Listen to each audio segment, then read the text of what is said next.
सिद्धार्थ पटेल आप लोगों का स्वागत करता हूं आपके अपने इस यूट्यूब चैनल सिद्धू ट्रे की मैथ में। दोस्तों ये वर्गमूल और घनमूल का हमारा पार्ट 2 है। इसके पहले ऑलरेडी पार्ट फर्स्ट बन चुका है, तो अगर आपने वो वीडियो नहीं देखी है तो उसका प्लेलिस्ट का लिंक हमने आई बटन में आपको प्रोवाइड कर दिया है। आप यहाँ से भी देख सकते हैं या आप डायरेक्ट प्लेलिस्ट में भी जा कर के देख सकते हैं। तो हमारी जो भी इम्पोर्टेंट वीडियो बनी है तो उनको आप डायरेक्ट प्लेलिस्ट में जाइए, आप वहाँ से उनको देख सकते हैं। क्योंकि मैं आपको मोस्ट इम्पॉर्टेंट क्वेश्चन पढ़ाता हूँ जो कि आपके एग्ज़ाम में बार बार रिपीट किए गए क्वेश्चन होते हैं।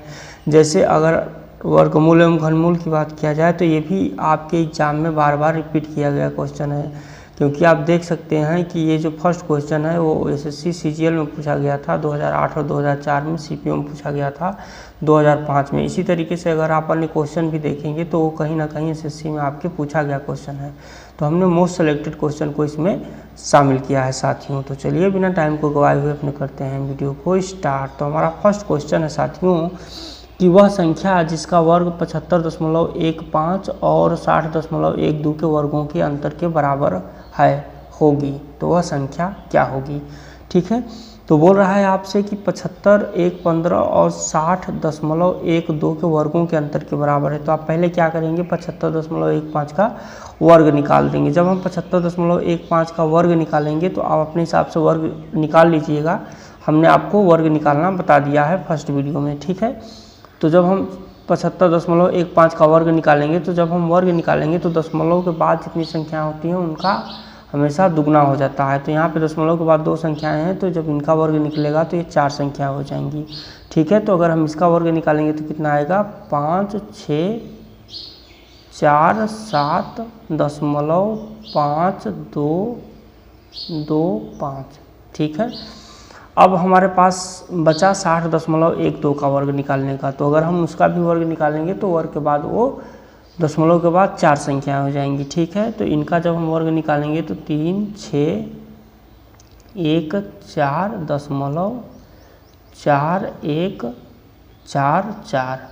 ठीक है, अब आप इनमें से इनको क्या करेंगे, घटा देंगे। ठीक है, तो यहाँ जब 5 में से हम 4 घटाएंगे तो 1 बचेगा, और 12 में से 4 गया तो 8 बचा।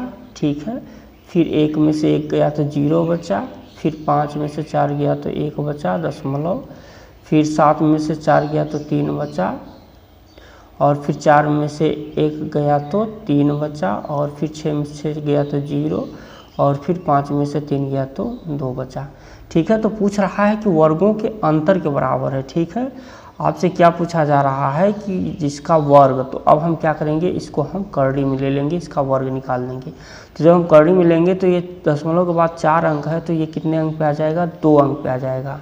ठीक है, ये भी 4 है तो क्या हो जाएगा, दशमलव से पहले जो 4 है 2033 है, तो ये भी 2 अंक पे आ जाएगा। तो इसका कितना आ जाएगा साथियों, तो इसका आ जाएगा 45.09। ठीक है, 45.09 इसका करेक्ट आंसर हो जाएगा, ऑप्शन नंबर सी। ठीक है, तो चूंकि आपसे पूछा जा रहा था कि वह संख्या जिसका वर्ग 75.15 और 60.12 के वर्गों के अंतर के बराबर है। ठीक है, तो नेक्स्ट क्वेश्चन की तरफ बढ़ें। नेक्स्ट क्वेश्चन आपसे पूछा जा रहा है कि 0.4 के ऊपर लाइन खींची हुई है का वर्गमूल होगा। इसको हम कौन सी लाइन बोलते हैं, इसको हम बोलते हैं रेखा कोष्ठक। ठीक है साथियों, ऊपर जो लाइन खींची जाती है उसको हम बोलते हैं वेनिकुलर। ठीक है, तो देखिए अगर आपके ऊपर जो लाइन खींची होती है उसका मतलब होता है कि दशमलव के बाद 4 लगातार रिपीट हुआ है। कितनी बार रिपीट हुआ है, अनगिनत बार। कितनी बार रिपीट हुआ है साथियों, अनगिनत बार। ठीक है, इसलिए उसके ऊपर क्या होता है, हमेशा 4 लगा दिया जाता है। तो उसको हम हटाने के लिए क्या करते हैं, उसको हम हटाने के लिए उसके बटे 9 कर देते हैं। जैसे कि यहाँ हम 4 के बटे 9 कर देंगे तो ये क्या हो जाएगा, ये दशमलव भी हट जाएगा और ये जो ऊपर लाइन खींची हुई है ये भी हट जाएगा। तो अब हमसे पूछा जा रहा है कि इसका वर्गमूल क्या होगा। तो इसको हम क्या करेंगे, इसको हम ले लेंगे करड़ी में, 4/9 कर देंगे। तो 4 का वर्गमूल कितना होता है, 2 होता है, और 9 का कितना होता है, 3 होता है। अब आप इसको काट दीजिए, तो दशमलव लगाएंगे तो 20 हो जाएगा, 36 18, फिर 2 हुआ, फिर 20 हुआ, 3 छक्का 18, फिर 2 हुआ, फिर 20 हुआ। यानी कि ये भी 6 क्या होगा, ये 6 भी लगातार रिपीट होगा। ठीक है। तो 0.6 के ऊपर क्या करेंगे, लाइन खींच देंगे। जब लगातार कोई अंक लगातार रिपीट किया जाता है तो उसके ऊपर लाइन खींच करके उस रिपीट को हटा दिया जाता है। जैसा कि आप यहाँ पे देख सकते हैं कि 0.666 इसका लगातार आंसर आ रहा था, इसके लिए 0.6 के ऊपर लाइन खींच दिया गया। ठीक है, इसलिए इसका आप करेक्ट आंसर हो जाएगा option number B. Next question की तरफ बढ़ें। नेक्स्ट क्वेश्चन है हमारा कि 272 का स्क्वायर माइनस 128 का वर्गमूल कितना होगा। ठीक है, तो देखिए ऐसे क्वेश्चन को आप चंद सेकंड में सॉल्व कर सकते हैं। कैसे, सबसे पहले तो आप कड़ी खींच दीजिए। ठीक है, कड़ी में ये बोल रहा है आपको a का स्क्वायर माइनस b का स्क्वायर। तो a का स्क्वायर माइनस b का स्क्वायर का फार्मूला क्या होता है, एक ब्रैकेट में a प्लस बी और एक ब्रैकेट में a माइनस बी। तो आप वही प्रक्रिया यहाँ पे अपना लीजिए। 272, ठीक है, माइनस 128 और एक ब्रैकेट में 272 प्लस 128। ठीक है साथियों, अब आप इनको जोड़ लीजिए। जब हम 272 में 128 को घटाएंगे तो कितना आ जाएगा, 12 में से 8 गया तो 4, 6 में से 2 गया तो 4 और 2 में से 1 गया तो 1। ठीक है, और गुणित्ते अब इनको आप जोड़ दीजिए। 8 2 10, 7 2 9, 1 10 और 400, यानी कि कितना निकलेगा, ये 44 है तो 144 है तो ये 12 का स्क्वायर होता है और 400 है तो ये 20 का स्क्वायर होता है। तो अब आप क्या करेंगे, 20 गुणित्ते 12 कर देंगे तो 12 दूना कितना होता है, 24, यानी कि 240 इसका करेक्ट आंसर हो जाएगा ऑप्शन नंबर सी। ठीक है, तो आपने देखा कि चंद सेकंड में हमने ऐसे क्वेश्चन को कैसे सॉल्व किया कि जो कि आपके एसएससी की परीक्षा में स्नातक स्तर यानी कि सीजीएल में 2000 में पूछा गया क्वेश्चन था। नेक्स्ट क्वेश्चन की तरफ बढ़ें। नेक्स्ट क्वेश्चन है हमारा कि 15,876 के वर्गमूल में इकाई का अंक क्या होगा। ये भी आपके एसएससी सीजीएल 2000 में पूछा गया क्वेश्चन है। ठीक है साथियों, तो आपसे पूछा जा रहा है कि 15,876 के वर्गमूल में इकाई का अंक क्या होगा। तो पहले आप क्या करेंगे, 15,876 का वर्गमूल निकाल देंगे। चलिए हम भाग विधि से आपको समझा देते हैं कैसे वर्गमूल हम निकालते हैं। ठीक है, तो देखिए अब हम इसका वर्गमूल निकालेंगे। 15,876 है, ऊपर का हम दो का जोड़ा बना लेंगे। जो जोड़ा नहीं बनता है, जैसे कि एक यहाँ पे बच गया तो हम सबसे पहले एक को डिवाइड करेंगे। तो आप ऊपर एक लिख करके नीचे भी एक लिख करके और इसको क्या करेंगे, काट देंगे। ठीक है, अब कितना बचेगा, 58। जो भी नीचे उतरेगा वो डबल अंक में उतरेगा। ठीक है, यहाँ एक एक को जुड़ेगा तो 2 हो जाएगा। ठीक है, 2 आ गया। तो अब आपको ऐसा मान लेना है कि जो कि इनसे बड़ा ना हो, तो हम 2 ले लेते हैं। यहाँ पे भी 2 लिखेंगे, यहाँ पे भी 2 लिखेंगे। तो ये कितना हो गया, ये हो गया 44। ठीक है, तो अब कितना आएगा, घटेगा 58 से 44 तो 14 आएगा हमारा। ठीक है, तो अब आप इनको 22 में 2 जोड़ देंगे। तो 22 में 2 जोड़ेंगे तो कितना आएगा, 44। अब ऊपर से जो 7 6 बचा है यानी 76 बचा है वो उतरेगा। तो अब आपको ऐसा मान लेना है कि जो कि 1476 से बड़ा ना हो। ठीक है, कितना हो, 1476 से बड़ा ना हो। तो हम कितना ले लेंगे साथियों,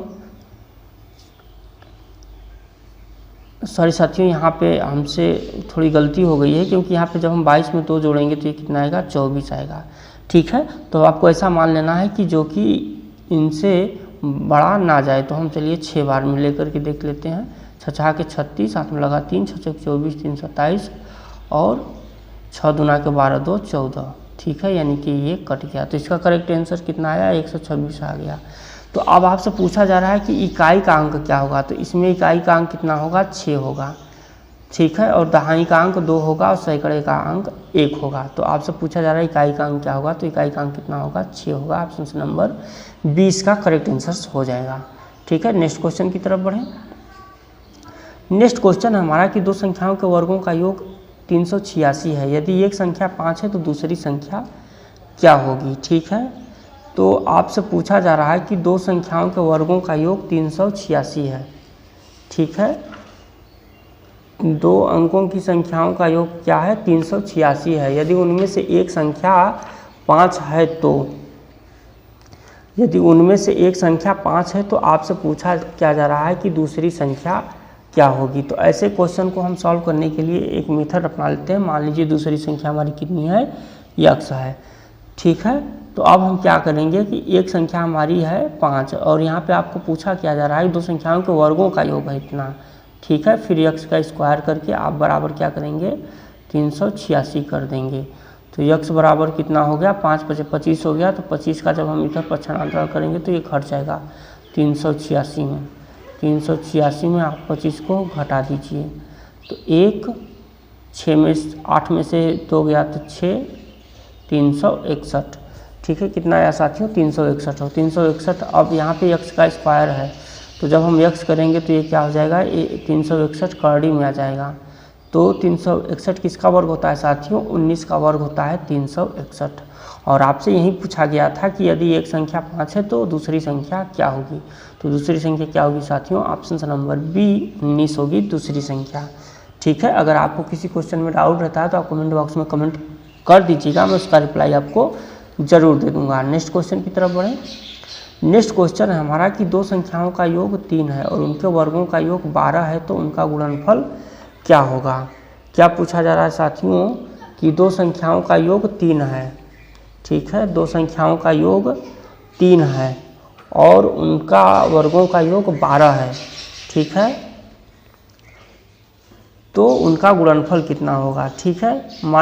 आप मान लीजिए पहली संख्या x है और दूसरी संख्या क्या है साथियों, दूसरी संख्या 3 - x है, ठीक है। तो अब आपसे कहा क्या जा रहा है कि दोनों का वर्गों का योग कितना है, तो 12 है। तो x का स्क्वायर प्लस 3 - x का स्क्वायर बराबर कितना के, 12 के, ठीक है। तो अब आप इनका वर्ग कर दीजिए। तो जब हम इनका वर्ग करेंगे साथियों, तो जब हम इनको जोड़ करके वर्ग करेंगे, चूँकि ये x का स्क्वायर प्लस 3 - x का स्क्वायर करना है हमें, तो हम इनको आपस में क्या करते हैं, जोड़ देते हैं, x + 3 - x, ठीक है, का स्क्वायर। तो जब हम इनका स्क्वायर करेंगे तो कितना हो जाएगा, x का स्क्वायर प्लस 3 - x का स्क्वायर प्लस 2x ब्रैकेट में 3 - x, ठीक है। तो अब कितना आएगा, तो अब आएगा आपका 3 का स्क्वायर बराबर 12 + 2 डॉट ब्रैकेट में x और 3 - x, ठीक है। इतना आ गया। तो इसके बाद अब हम क्या करेंगे, चलिए हम इसको काट करके आपको बताते हैं। अब हम इसके बाद क्या करेंगे, इसके बाद हम करेंगे साथियों, इसके बाद हम करेंगे 9 - 12/2 बराबर x दूसरे ब्रैकेट में 3 - x। तो आपसे पूछा क्या जा रहा था कि दोनों संख्याओं का गुणनफल कितना होगा। तो दोनों संख्याओं का गुणनफल कितना होगा, 3/2 हो जाएगा दोनों का गुणनफल, क्योंकि यहाँ पे क्या कर रहा है, यहाँ पे 9 में से आपका -12 कर रहा है। तो 9 में से जब हम -12 करेंगे तो सिंपल सी बात है कि वो हमारा -3 आएगा और बटे कितना आएगा, बटे हमारा 2 आएगा। तो यही आपसे पूछा जा रहा था, चूँकि एक संख्या हमारी x है और दूसरी क्या है, 3.x है, ठीक है। तो दोनों संख्याओं का गुणनफल हमसे पूछा गया था, तो दोनों संख्याओं का गुणनफल कितना होगा, -3/2 होगा। तो आज की इस वीडियो में हमने टोटल मोस्ट इंपॉर्टेंट 6 क्वेश्चन को शामिल किया था, जो कि आपके एसएससी में बार बार रिपीट किए गए क्वेश्चन थे। तो आज की वीडियो आपको कैसी लगी कमेंट बॉक्स में कमेंट करके ज़रूर बताइएगा। साथ ही अगर आपने पॉज करके वीडियो को देखा होगा तो आपका स्कोर कितना रहा वो भी कमेंट बॉक्स में कमेंट जरूर कर दीजिएगा। अगर आपको मैथ में किसी भी क्वेश्चन को लेकर के डाउट है तो आप कमेंट बॉक्स में कमेंट कर दीजिएगा, मैं उसका रिप्लाई आपको ज़रूर दे दूँगा। चलिए मिलते हैं नेक्स्ट वीडियो में, तब तक के लिए जय हिंद।